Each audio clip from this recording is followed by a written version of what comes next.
That beautiful music you hear in the background is actually spring here in Michigan, and it's the sound of the frogs, although we heard some geese a minute ago too. But it's the sound of the frogs right now. It's still March, but because the temperatures have warmed up just enough to bring these guys out, they're actually doing their mating calls. And the noises are really recognizable. The peeping that you hear is the spring peeper, and then there's a noise that sounds a lot like a duck, and that is actually the wood frog. And I haven't heard it right now, but I have heard it throughout the day. I'm not hearing in this little vernal pool right here. Well, actually, this is I'd call this more of a marsh because it does dry out quite a bit, but not completely for the summer. But the tree frog and the toad will generally make a shrill, and you'll hear the tree frog a lot right now, but we're not hearing it in this little area. But as we start to walk along the boardwalk here, it's definitely going to quiet down some, but hopefully we'll get lucky and be able to find a few things. As we made our way out onto the boardwalk, it became very apparent to us why this area is so great for breeding frogs. Now this is a great location right here for the frogs to be able to mate and then also to lay the eggs here, because there's really no fish or anything else that are living in here. And with all this coverage on top of the water, the egg masses can be pretty protected underneath as long as the frogs take it under, and the frogs can also protect themselves really well too by hiding underneath this. They can even do the mating underneath this to protect themselves from birds and that are over, that are flying over. And more importantly, they don't have the fish that are going to be eating them or their eggs. The bass and the pike would take them out even when they're mating.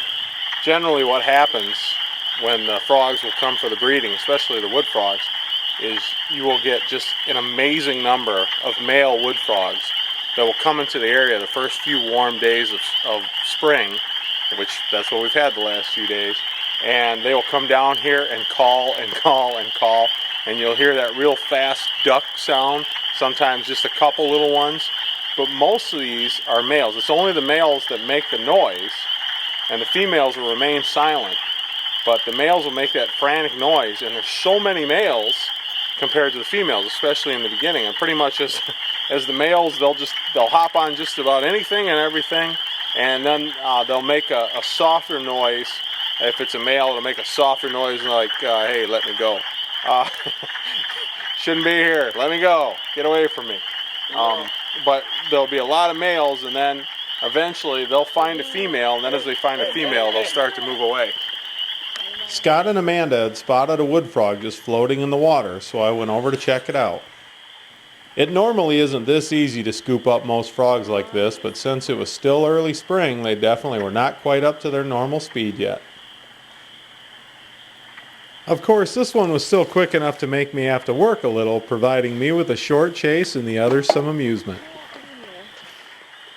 Whoa!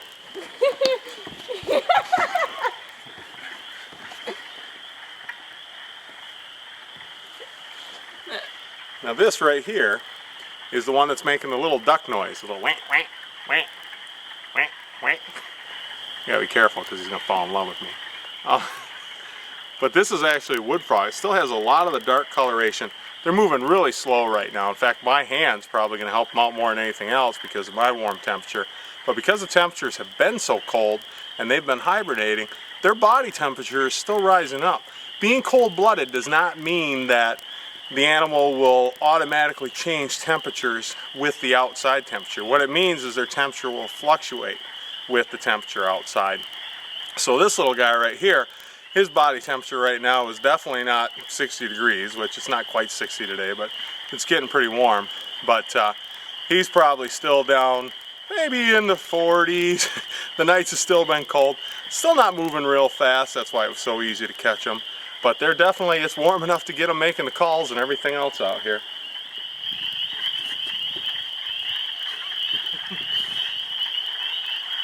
As you can see right now, these guys are not moving real fast. Fast enough to get away right now, but I was able to catch this guy. Hey, buddy. As I was pursuing this frog, I soon realized it was actually a female and that I would need to be very careful while I handled her. I don't want to hurt her. Look at that belly sack. She is full of eggs right now and ready to deposit them in the water. So I will put her back down there.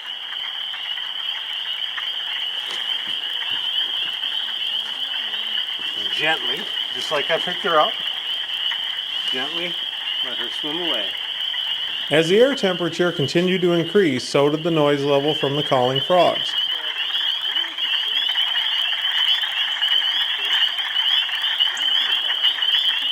We continued to search the sides of the boardwalk where we could safely walk without having to worry about harming any of these small frogs. Although we could hear spring peepers calling along with the wood frogs, we still hadn't seen any yet.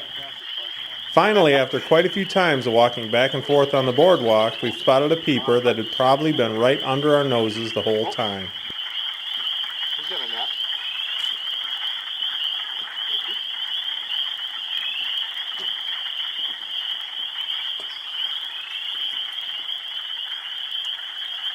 First of all, can you see that little, don't scare him, but can you see the little spring peeper on the wood?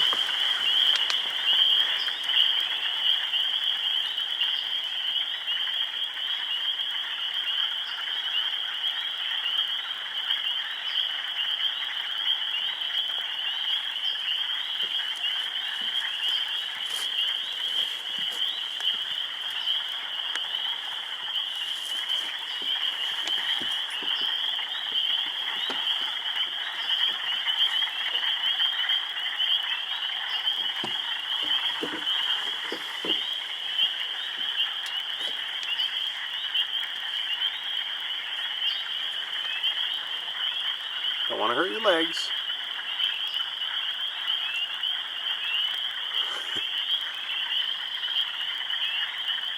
I have to be so gentle with this little guy because I don't want to damage his legs and I don't want to damage him at all. It's definitely a male. You can tell by the vocal sac right there. That's what makes the peep. That extra flap on the neck there expands out really far into a bubble. As big as their head, actually bigger than their head, and it makes a really loud peeping noise.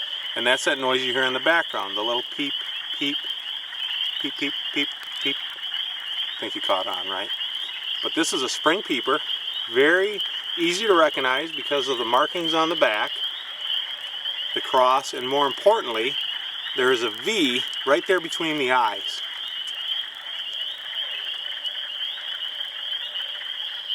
And that makes it easy to pick out. They also have some orange coloration underneath. Just a beautiful little frog. It's Michigan's smallest frog, although they can get quite a bit bigger than this. But they can also be much smaller. And they camouflage in. This little guy was sitting right on the wood there and I barely noticed him.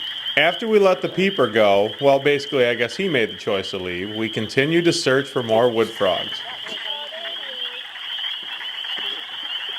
It took us a little while, but we were finally able to see a male wood frog while it was calling. See that frog right there? Yeah. See the one that's making a noise, how its ribs are expanding? Yeah. That's really cool. Wow. Wow, its ribs can really expand for a little frog.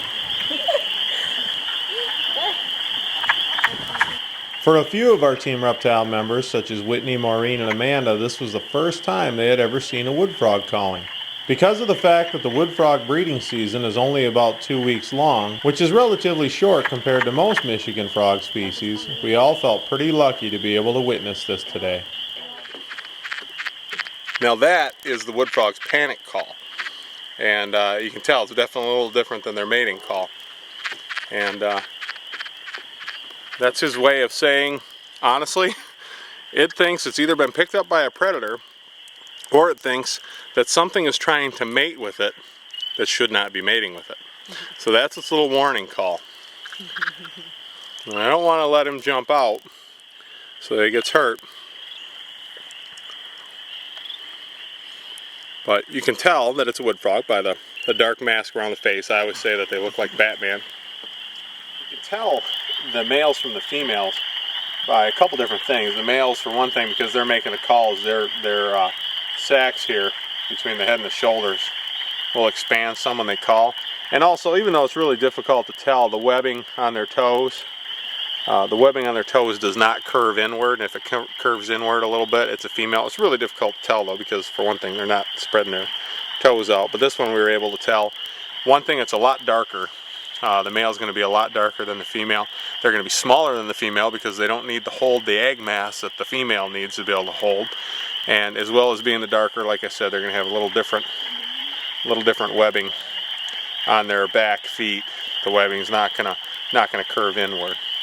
So this one is definitely a male. We'll put it back down in the water. We're going to check. We've got a couple more here we're going to check out. Now this one with the light coloration and as big as it is, I'm pretty confident already that this is a female. And we're going to double check. It's definitely possible. I could be wrong.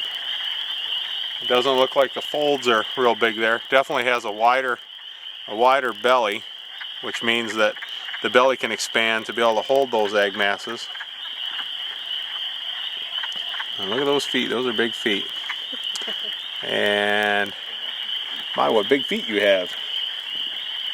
Yep, the webbing curves in. It's hard to tell, but it actually, between the hind, let's see if I can get her to hold still a minute. Probably not. Would you hold still if you were being held like this? Oh, there we go. Got a nice shot there. See the way that curves inward on the toes there? That webbing. That tells me that it is definitely a female. We'll go ahead and let her go down in there.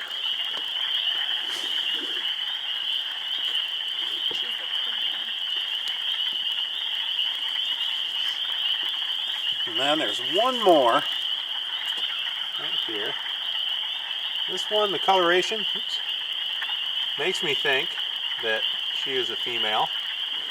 However, I'm not 100% positive yet. I just think wood frogs are so beautiful. They're so gorgeous. So pretty. Alright, anyway, sorry. But this one, I don't want to hurt their legs, so I'm trying to grab on as best I can. This one is also a female. The belly right there is definitely bigger, lighter color again, and the toes, looks like that webbing curves in. Yep, the webbing definitely curves in there on the hind feet. So that's a good sign. We've already found a few females in here. Generally the males will be in here sooner than the females. There'll be all kinds of males in here before the females even move down. But it's been warm for a few days in a row now, at least probably most of the week, which means that the females should start moving in for the breeding, which obviously makes the male wood frogs very happy. And I will go ahead and put this one down in the water and let her go too.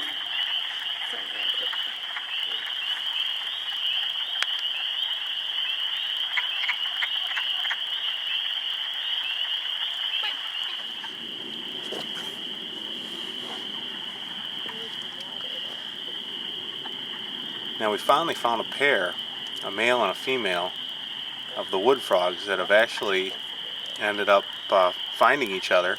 The male will make that clucking noise until it finds a female, which female is going to remain silent until it finds that female, and they'll stay together and they'll go to a deep area where they will actually remain together until the female deposits the eggs, and at the same time the male is going to fertilize those eggs, and then we'll have little baby tadpoles of the wood frog within, depending on the temperature and everything else, it could be within like 2 to 4 weeks.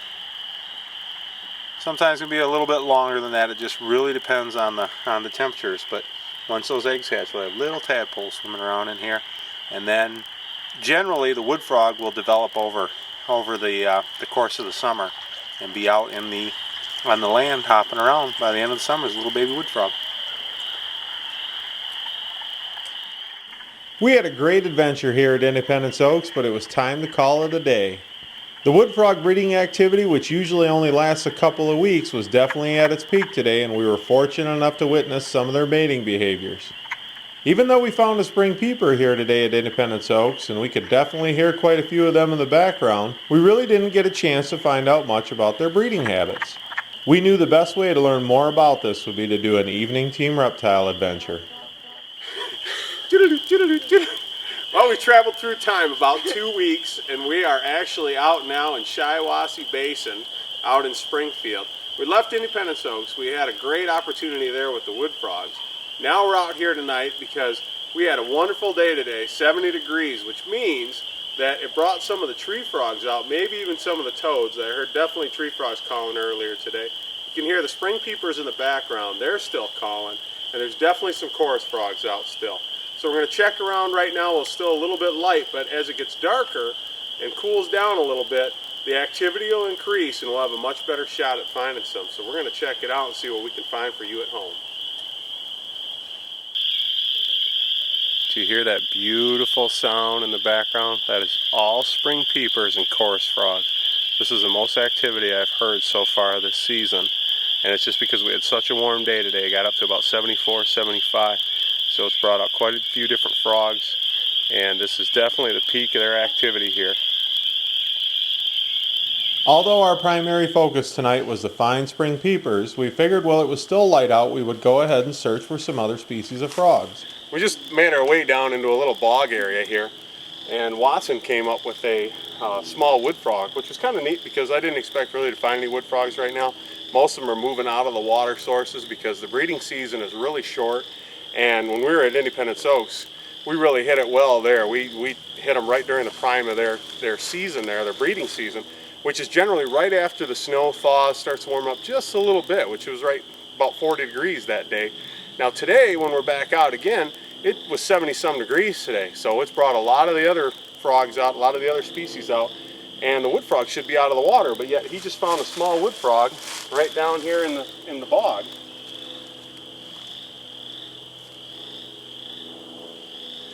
And we can tell it's a wood frog because of the black mask that they have on the face there that we call Batman, and the brown color, and they still have the dorsal ridge. So it's real easy to recognize them once you get a close look at them. From a distance though, a lot of times, especially when they're small like this, it's difficult to tell exactly what they are. We also had a couple other cool finds while we were out in this bog too though. Now when we were digging around in here, I actually saw a couple things that I'm not that surprised to see because of how warm it was today, but they're definitely not in their breeding season yet. And this one right here is a green frog. We can tell that because of the pointy nose. It doesn't have the mask. It's actually larger than the other one, although wood frogs can get about this big, but this is still a juvenile when it comes to a green frog. But they have that dorsal ridge and the pointy nose. So, and those are really the main differences between a green frog and a bullfrog. And I still got to check this other one out here in the net to see if it's a bullfrog or a green frog. That one right there is actually, that is a green frog also. I thought maybe it was a bullfrog, but it still is a green frog. His ridges aren't as well defined as the other one, but some of that comes with age. But definitely a green frog, you can tell by the pointy nose also, right there. This one is an adult. They can get bigger than that, but it is definitely an adult. It's a male, and I can tell it's a male because of the yellow flap under the neck there. Where this one is probably a female because it lacks yellow, but because it's still a juvenile, it may not have developed the yellow coloration yet. because it hasn't reached the point where it's going to do any breeding, so it doesn't necessarily have to have all the characteristics that the male is going to have in the larger green frog there. One of the things that we've really noticed right now is that we're hearing a lot of the chorus frogs and the spring peepers, and also the tree frogs started to call today, which I mentioned earlier. But after finding these green frogs, we started talking about it, and we know it's been too cold for these guys to start breeding so far. And more importantly, we haven't heard them yet. And it's real easy to recognize the call that these guys make because it sounds a lot like a banjo. You'll actually hear a noise, and usually it comes from a larger body of water. They generally won't breed in the vernal pools and the small bogs. It'll generally be in lakes or ponds in the shallow areas of those bodies of water. And it's definitely a recognizable noise. Amanda and Courtney are going to demonstrate the sound that the green frog will make for you. And these guys are going to observe. Excellent. I'm surprised that these two frogs right here didn't just think breeding season has started. So we'll go ahead and let these guys go, and we'll be on our way, and hopefully we can find some of those spring peepers and chorus frogs. As it got darker, we moved over to a pond where we thought there would probably be quite a few spring peepers. For the safety of the animals, we decided that only one of us should wade out into the pond. This would help to limit the chances of any of the breeding frogs being disturbed, or worse yet, getting stepped on. Now if you notice, when I do walk through here, I'm trying to walk through the deepest spots as much as possible. The reason for that is because the frogs are all going to breed on the edges, and I don't obviously want to hurt any frogs. That's not why I'm out here. So I'm trying to stay away from anything that I might step on. Most of them are going to move by the time I get there, but I want to be very careful, and I would not recommend this to anyone to go walking around through swamps, because you could actually end up hurting more of the animals than anything else. That peeping noise that you hear in the background is actually coming from a little tiny frog called the spring peeper. And this right here in my hands is a spring peeper. And they can jump and they can climb. And they can jump a long ways. Unfortunately, I caught that one again, but they can jump so far and so fast that if it does get out of my hands, there's a good chance that I'm not going to recover this one. But I want to get it back in because of the breeding. So I'm only going to hold on to it for a minute. And you have to be so gentle with these. They're so delicate. I could damage its legs. I could do a lot of things to hurt it if I just pinch it the wrong way or let it jerk. Like, I want to keep it from hopping because I have its back leg. If it hops, it might pull its leg out of joint. So I'm going to try to block it and keep it confused for a minute, much like things do to me all the time, especially traffic. But you can tell it's a spring peeper, partly because of the size, but also those markings on the back. It's very dark right now. I actually caught it again, I'm surprised. But it's very dark on the back. Look at the way they can jump. And look at me just keep catching it. After I said I wouldn't be able to. Let's see if I can get it without jumping out. But it's amazing how far they can jump and everything, and they can climb so well. Their toes have little sticky pads on them, lots of little ends, and they're actually not sticky pads like what we think. They're just little folds of skin that, because of the folds and the air pockets inside or in between those tiny little folds, they actually allow suction. It's a natural suction cup. Imagine if we were like that. I could stick to everything. That'd be so much fun. Anyways, you can see the little lines on it, the markings. It's like an X on the back. This one's very difficult to see because of the coloration on it. It's a much darker color. In the summer, they can transform color a little bit, so in the summer, it'll match more of the surroundings. So if it's out of the water, and it was on some of the leaves and that around, it'd be closer to that color. They can be almost a gray color. Get a little hint of green, although not as green as a tree frog can get. But they're making that peeping noise. We're going to try to get some of them actually doing the peep, because they have a fold. Some over there? Okay. This right here, this little sac under the chin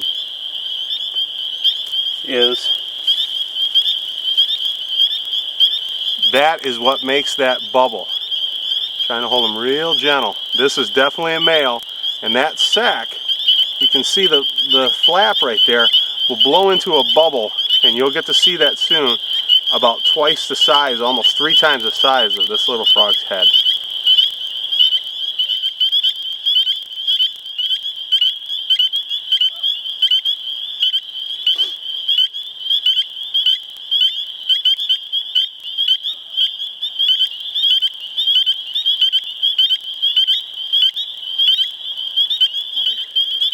Now, as I was walking out there, I found this water beetle here, and these water beetles will actually eat frogs. As you can see, it's actually larger than that spring peeper I was holding. It's about 3 or 4 times the size of it, and they'll actually grab frogs and pick pieces off them, and some of the other smaller animals that go around in here.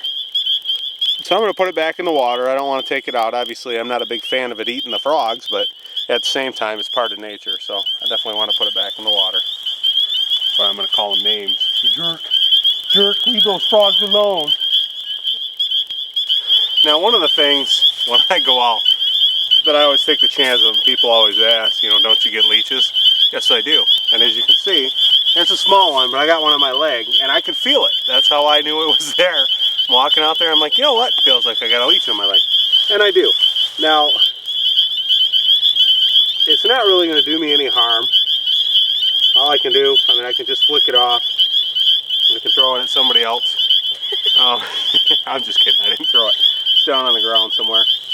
They actually will bite in, you know, they'll take some blood, but I don't see where it even was on me anymore. A bigger one, you can tell there will be a mark there, but I can't even tell it was there anymore. So I'm going to go out and I'm going to try to get some more on me, and because what's really cool is if I fill my legs with them, then I'll be able to demonstrate all the little marks they make. No, I'm just kidding, I'm not really going to try to get them on me, but there's a good chance that I'll end up with another one while I'm walking around out there. As it got later, the frog breeding activity increased, which helped us to locate some spring peepers that were in amplexus. This is when the male grasps the female under the arm so that as she lays the eggs, he can fertilize them externally. And I don't want to keep these guys out of the water long because there's a good chance that the female is going to lay eggs pretty soon. So I got to get them back in the water as quick as I can. But I wanted to show part of the breeding cycle. Now that we had seen a pair of spring peepers in amplexus, we decided we could call it a night. What a great adventure. Not only did we get a good close look at both the wood frogs and the spring peepers' breeding habits, but we also got to find out what really goes peep in the night. For us in Team Reptile, those beautiful wood frog quacks and spring peeper peeps are a sure sign that winter is near its end and warmer weather is coming our way. Thanks for joining us, and we'll see you next time on Team Reptile Adventures.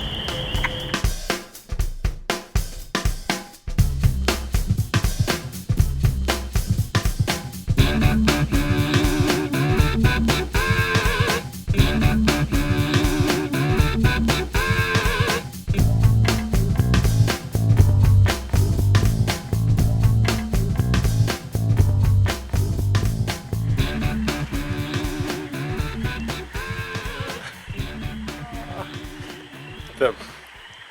This. A dog.